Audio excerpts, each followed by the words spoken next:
a brief history of Lazonby and Kirkoswald Station.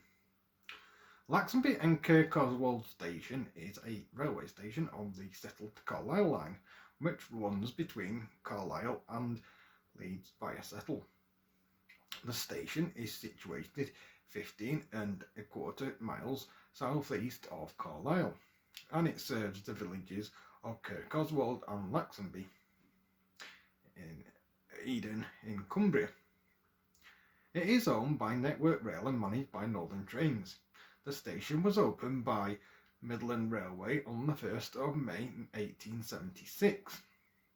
The station was designed by the Midland Railway Company. Originally named Lazonby, it was renamed Lazonby and Kirkoswald on the 22nd of July 1895. It is situated in the centre of Lazonby.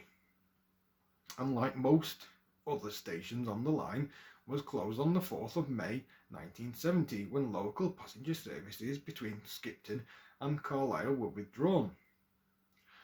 The platforms and buildings survived, however, and following several years of use by Dales Rail excursions, it was reopened on a full-time basis in July 1986.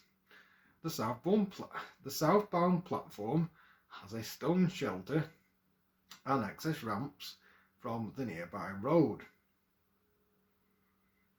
On the northbound platform there is a bus-style waiting shelter.